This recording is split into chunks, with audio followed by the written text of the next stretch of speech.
Hello everyone បាទសួស្តីទាំងអស់គ្នាថ្ងៃនេះខ្ញុំមានមេរៀនមួយទៀតយកមកចែករំលែកអ្នកទាំងអស់គ្នាបាទហើយមេរៀនរបស់យើងថ្ងៃនេះនឹងយើងមើលទៅលើការសន្ទនារវាងភ្ញៀវហើយនិង receipt បាទដែលធ្វើការនៅក្នុងសន្តាគារភ្ញៀវគាត់សួររក password Wi-Fi បាទអញ្ចឹង asking for Wi-Fi បាទសួររក Wi-Fi បាទចឹងការសន្ទនានេះទាំងអស់គ្នាចាប់ពីកម្រិត elementary ឡើងទៅអាចសិក្សាបានបាទអូខេអញ្ចឹងនេះជាការសន្ទនាទាំងស្រុងរវាង guest នឹងភ្ញៀវហើយ receptionist ជាអ្នកទទួលភ្ញៀវដែលធ្វើការនៅក្នុងសន្តាគារបាទអញ្ចឹងខ្ញុំនឹងធ្វើការអានជូនទាំងអស់គ្នាទាំងអស់សិនបន្ទាប់មកខ្ញុំនឹងបំបែកវាមួយប្រយោគដើម្បីងាយស្រួលយល់ហើយបកប្រែជូនទាំងអស់គ្នាបាទអូខេអញ្ចឹង guest គាត់ទេទូរស័ព្ទ Hello can I have the Wi-Fi password please Hello can I have the Wi-Fi password please Hi receptionist Hi sir sure no problem What's your room number Hi sir sure no problem What's your room number It's room 215 It's room 215 Thanks Let me check Yes got it The Wi-Fi's name is Happy Guest and the password is Welcome 215 All small letters Okay, got it. So it's happy. I'm sorry. So it's happy guest and welcome to 15, right? Exactly, sir. Enjoy your stay and ask if you need anything else. Thanks a lot. I appreciate it. You're welcome. Have a great time. បាទអញ្ចឹងសូមចូលទៅមួយតែម្ដងអូខេអញ្ចឹង guest ភ្ញៀវគាត់ថា Hello can I have the Wi-Fi password please Hello can I have the Wi-Fi password please បាទហើយយើងប្រែថាសួស្តីតើខ្ញុំអាចសុំលេខសម្ងាត់ Wi-Fi បានទេបាទ Wi-Fi password លេខសម្ងាត់ Wi-Fi បាទអញ្ចឹង receipt គាត់ឆ្លើយវិញ Hi sir សួស្តីលោក Sure no problem បាទអត់បញ្ហាទេ What's your room number តើលេខបន្ទប់របស់អ្នកជាអ្វីបាទចង់សួរថាតើលេខបន្ទប់របស់អ្នកលេខប៉ុន្មានបាទអញ្ចឹង guest គាត់ឆ្លើយIt's room 215 It's room 215បាទវាគឺបន្ទប់លេខ215បាទហ្នឹងហើយអញ្ចឹង receipt គាត់បន្តទៀត Thanks Let me check Yes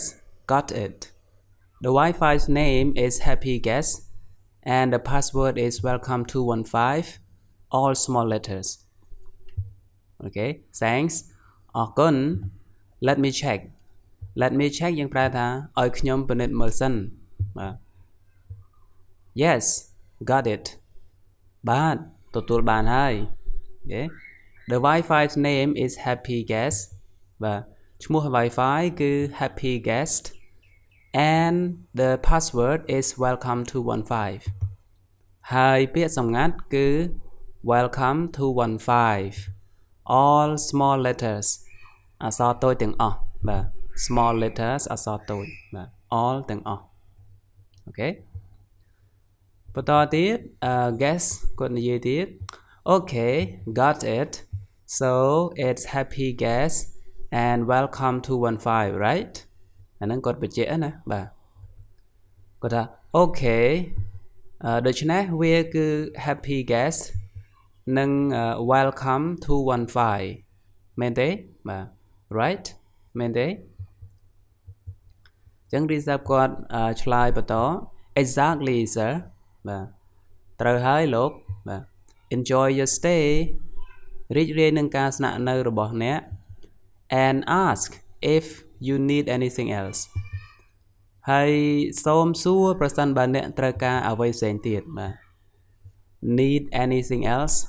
ត្រូវការអ្វីផ្សេងទៀតអូខេតមកទៀតហើយភ្ញៀវក៏ថា thanks a lot I appreciate it thanks a lot I appreciate it បាទប្រែថាអរគុណច្រើនខ្ញុំសូមសរសើរបាទខ្ញុំសូមកោតសរសើរបាទសូមសរសើរចំពោះអ្វីដែលគាត់បានជួយណាបាទអញ្ចឹង receive គាត់និយាយថា you're welcome មិនបាច់គួរសមទេ have a great time សូមឲ្យមានពេលវេលាដ៏អស្ចារ្យបាទអូខេអញ្ចឹងយើងដល់ចប់ហើយអញ្ចឹងខ្ញុំសូមអានជូនបងប្អូនគ្នាម្ដងទៀតអូខេអញ្ចឹងបងប្អូនគ្នាអាចថាតាមខ្ញុំបានឬក៏អាច stop video ហើយរៀនអានឬក៏សន្ទនាម្នាក់ឯងក៏បានបាទហ្នឹងហើយអានឹងជា technique របស់យើងណា Hello can I have the Wi-Fi password please Yes sir sure no problem What's your room number It's 215 Thanks let me check Yes got it The Wi-Fi name is Happy Guest and the password is welcome 215 all small letters Okay got it So it's Happy Guest and welcome 215 right Exactly sir Enjoy your stay and ask if you need anything else Thanks a lot I appreciate it You're welcome Have a great time បាទអញ្ចឹងសង្ឃឹមថាទាំងអស់គ្នាអាចរៀនហ្នឹងហើយអនុវត្តការសន្ទនានេះឬក៏រកដៃគូមិត្តភ័ក្តិឬក៏នរណាម្នាក់ដែលអាចអនុវត្តបានម្នាក់ជា guest ម្នាក់ជា receive ហើយអនុវត្តដូរវេនគ្នាម្នាក់ម្ដងទៅបាទដើម្បីយើងឆាប់ចេះនិយាយផងហ្នឹងហើយអូខេអញ្ចឹងអរគុណសម្រាប់ការតាមដានហើយសម្រាប់អ្នកថ្មីជួយ subscribe ម្នាក់មួយផង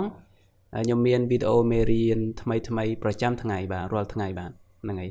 អញ្ចឹងបើសិនជាចូលចិត្តវីដេអូបងប្អូនគ្នាអាចចែករំលែកទៅកាន់អ្នកដែលរៀនអង់គ្លេសទាំងអស់គ្នា